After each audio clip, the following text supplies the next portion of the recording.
to page 95. Yeah, I'm glad that we did that on financial assets. You may not be glad at the moment, but you might be glad when it comes to the exam.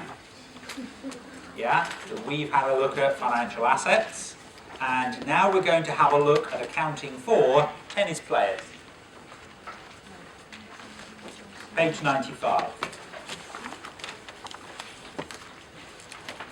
So it's another past examination question, but it's just the aspect that we're looking at here. Just a couple of minutes, please. Please, can you find the question?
Not outrageous, really. I mean, it sounds plausible. I mean, I bet Nike, yeah? Every time I see a picture of Tiger Woods, yeah, he's wearing a baseball cap, and there's a tick on the front of that baseball cap. He is promoting the brand, yeah? Not because he likes to wear Nike, because he is paid to wear Nike clothing. So the golf players, the tennis players, the footballers, they all have boot contracts. So they wear the boots, you know. I'm sure David Beckham has a watch contract. I'm sure he has a contract for shampoo. I'm sure he has lots of contracts. Minco, so discuss how it should be dealt with in the financial statements. I mean, you get the idea here. There's a couple of numbers, so maybe we can play with some numbers. Minco sponsors professional tennis players to improve its brand. At the moment, the 3-year agreement with a tennis player who is currently ranked in the top 10. They get a bonus of $20,000 for signing the contract. They earn $50,000 a year, providing they compete in all of the tournaments. If they win a tournament, they get 20%. The player is required to wear the logo, to play the tournaments, to be photographed, and the 3 payments must be considered individually.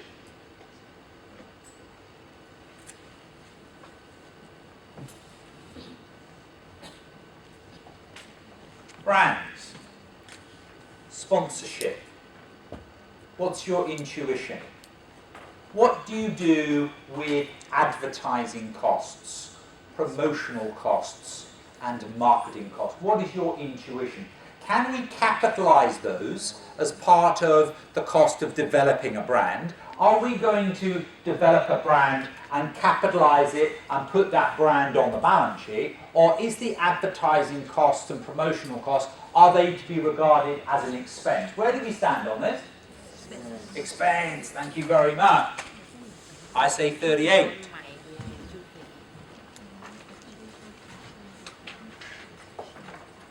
Marketing, sponsorship, advertising, expense to P&L.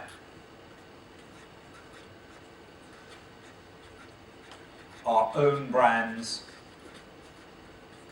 we are specifically prohibited from recognising. We are specifically prohibited from recognising. In the balance sheet of Nike, there is no asset of Nike. In the balance sheet of Coca-Cola, there is no asset of Coca-Cola, because these brands are inherent brands. They're your own brands. If you go out and buy somebody else's brand, yes, you can recognise that as an intangible asset. But you are prohibited from recognising your own brand as an asset. You can buy somebody else's, fair enough. Signing on bonus. There's a signing on bonus. How much is a signing on bonus? 20,000. What are they signing?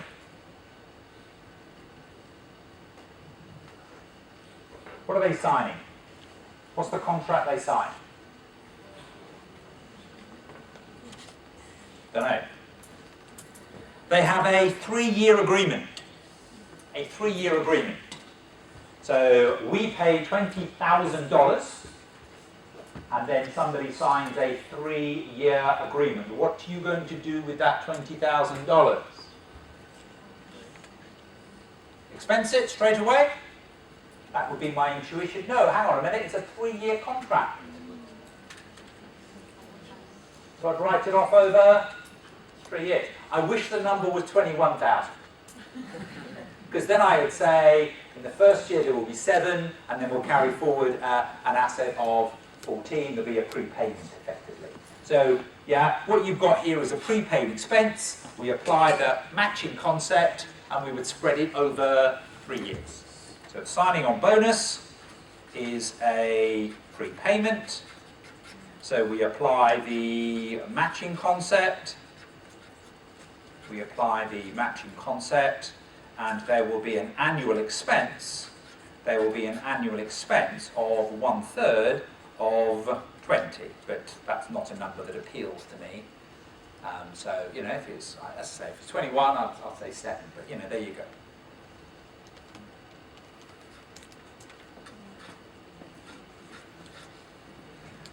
What about the 50,000? What would you do with the 50,000? My job is to talk to you. So that's what my contract requires me to do, come here and talk to you.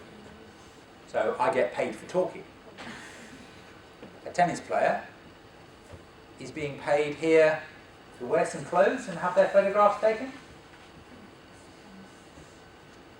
Basically, it's a job. The 50,000 is an annual salary. They're being paid a job. It's a contract. Yeah. So the 50,000, yeah, is basically, yeah, an annual salary. Basically, an annual salary. You would expense in the P&L. You would expense in the P&L. And it's not clear to me whether that's paid on a monthly basis. No, it is. It is paid at the end of each year. Yeah, it is an expense of P&L. Yeah, obviously if you sign the contract halfway through the year, you would then have an accrual at the financial year end. If the contract year end and the financial year end did not coincide, you would make an accrual.